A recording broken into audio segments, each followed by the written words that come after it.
అదే RTV app వార్తల్ని క్షణాల్లో చదివే అవకాశం ఉంటుంది. ఒక న్యూస్ పేపర్, ఒక టెలివిజన్ ఛానల్ మీ చేతుల్లో ఎప్పుడూ ఉంటాయి. అసెంబ్లీలో ముఖ్యమంత్రి రేవంత్ రెడ్డి చేసినటువంటి ప్రసంగం మీద మనతో మాట్లాడడానికి బీజేపీ ఎమ్మెల్యేలు పాల్వాయి హరీష్ బాబు అలాగే ధన్పాల్ సూర్యనారాయణ గుప్తా గారు ఉన్నారు. ఒకసారి మాట్లాడించేటువంటి ప్రయత్నం.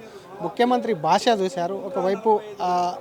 ఒకవైపు ప్రశ్నలు సంధిస్తుంటే మరొక పక్క ఆరోపణలు చేశారు, ఇంకొక పక్క విరుచుకుపడ్డారు. భాషను ఎట్లా వస్తారు? సీఎం వాడిన భాషను పూర్తిగా unparliamentary, unbecoming of A chief minister అండి. నేనైతే పక్కన ఉన్న పార్లమెంటరీ ప్రొసీజర్ పుస్తకం తీసి అసలు ఇవన్నీ పార్లమెంటరీ వర్డ్సా కాదా అని తెలుసుకోవాల్సిన పరిస్థితి. జుగుప్సాకరంగా మాట్లాడినారు ముఖ్యమంత్రి గారు.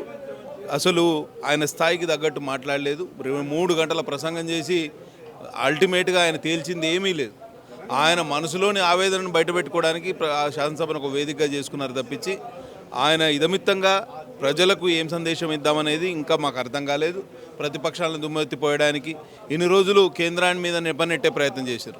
ఇవాళ శాసనసభకు వచ్చే వరకు కేంద్రం సహకరించింది ఏ పని అయ్యే పరిస్థితి లేదని ఆయనకు సబ్మిట్ చేసుకున్నాడు. కాబట్టి టాబ్లెట్ ఇచ్చిందా బీజేపీ? మళ్ళీ ఢిల్లీ తిరుగుతున్నాడు. ఢిల్లీకి వెళ్లే ముందు ప్రతిసారి చెప్తున్నాడు ఏంటంటే వాళ్ళ నాయకుల కన్నా కేంద్ర మంత్రులను కలుస్తాము, ప్రధాని మంత్రి కలుస్తామని చెప్పి వెళ్తున్నాడు. మీరే ఏమన్నా ముఖ్యమంత్రికి ఏదైనా టాబ్లెట్ ఇచ్చారు?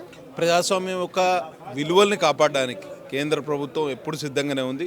ప్రతిపక్ష పార్టీకి చెందిన ముఖ్యమంత్రి గారికి మా నాయకుడు ఎక్కువ అపాయింట్మెంట్లు ఇస్తున్నాడు వాళ్ళ నాయకుడి కన్నా. అంటే అర్థం చేసుకోవాలి మీరు. ఇన్ని రోజులు ముఖ్యమంత్రి గారు ఏమన్నారు? అసలు అభివృద్ధికి కేంద్ర ప్రభుత్వం సహకరిస్తలేదని అన్నారు. ఇవాళ శాసనసభలో ఏం చెప్పారు? RRRకు డబ్బులు ఇచ్చారు, మెట్రోకు నేను ప్రతిపాదన పెట్టిన, PM మిత్ర కింద వరంగల్ టెక్స్టైల్ పార్క్ డబ్బులు వచ్చినాయి, వరంగల్ ఎయిర్పోర్ట్కు డబ్బులు వచ్చినాయని చెప్తున్నారు. ఇన్ని రోజులు చెప్పిన దానికి ఇప్పుడు చెప్పిన దానికి పూర్తి వైరుధ్యంగా ఉన్నది. కాబట్టి కేంద్రం సహకరించింది ఇక్కడ పనులు అయ్యే పరిస్థితి లేదని ఆయనకైనా చెప్పుకున్నాడు. కాబట్టి కేంద్రం మీద నెట్టే కార్యక్రమాన్ని ఇకరైనా మానివేయాలి ముఖ్యమంత్రి గారు. వెంటనే ఈ ఎక్కడైతే మీడియా లీకులు ఇచ్చి లేకపోతే కేంద్రం సహకరిస్తలేదు ఈ నెపాన్ని నెట్టివేసే కార్యక్రమాన్ని ఇకరైనా ముఖ్యమంత్రి మానుకోవాలి. మరొక పక్క బీజేపీకి సంబంధించి కూడా బీఆర్ఎస్ నేతలు కొన్ని ఆరోపణలు చేశారు. బీజేపీకి సంబంధించిన ఫ్లోర్ లీడర్ తమవారే అని చెప్పి ముఖ్యమంత్రి ప్రకటించారు. కాబట్టి బీజేపీ కాంగ్రెస్ రెండు కుమ్మక్కయ్యని ఇందాక మాట్లాడుతున్నారు. అదే శుద్ధ అబద్ధం అండి. గతంలో కాంగ్రెస్ తోటి కుమ్మక్కయింది వాళ్ళు. ఇవాళ MIM కాంగ్రెస్ లోపాయకారి ఒప్పందం పూర్తిగా సభలో వాళ్ళ కామరాడరీ వాళ్ళ బంధుత్వం అంతా బయటపడ్డది. కాబట్టి ఈ పార్టీతో అంటగాగాల్సిన అవసరం మాకు లేనేలేదు. మేము స్వతంత్రంగా మా కాళ్ళ మీద నిలబడి తెలంగాణ రాష్ట్రంలో ప్రభుత్వాన్ని ఏర్పాటు చేయడానికి శక్తివంచన లేకుండా కృషి చేస్తాం. అదే ఒరవడికి మేము కట్టుబడి ఉంటాం. బీసీ కులగణన, SC వర్గీకరణ, మరి బడ్జెట్, ఈ 3 కూడా వచ్చే రోజుల్లో ప్రవేశపెట్టినారు. వాటికి ఏం డిమాండ్? బీసీ కులగణనలో వాళ్ళు చేసిన లోపాలను ఎత్తి చూపుతాం. ప్రజలకు అన్ని విషయాల మీద విడమరి చెప్పే ప్రయత్నం చేస్తాం. SC వర్గీకరణ కూడా కేంద్రం అటు సుప్రీంకోర్టు చొరవ తీసుకుంటే తప్పించి SC వర్గీకరణ సాధ్యం కాలేదు. ఇలా ముఖ్యమంత్రి గారు చేసింది ఏమీ లేదు. కాబట్టి SCలో చాలా ఉపకులాలకు ఇంకా న్యాయం జరగలేదనేది మనం అందరం అంగీకరించాల్సిన విషయం. వాటికి న్యాయం చేయాల్సిన బాధ్యత రాజ్యాంగబద్ధ సంస్థలైన శాసనసభ మరియు పార్లమెంటు మీద ఉన్నది, సుప్రీంకోర్టు మీద ఉంది. కాబట్టి ఈ విషయాలను ప్రజలకు తెలియజెప్పే ప్రయత్నం మేము చేస్తాం.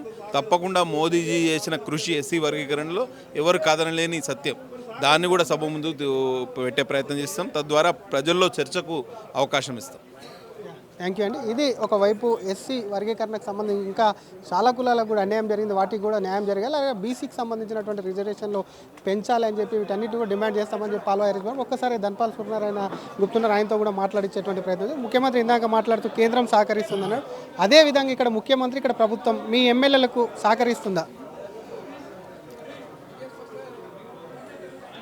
ముఖ్యమంత్రి గారు ఈరోజు ఒకటి స్పష్టంగా చెప్పడం ఏంటిదంటే కేంద్ర సహకారం ప్రతి పనిలో ఉంది అని చెప్పడం ఒకటి సంతోషమైన విషయం.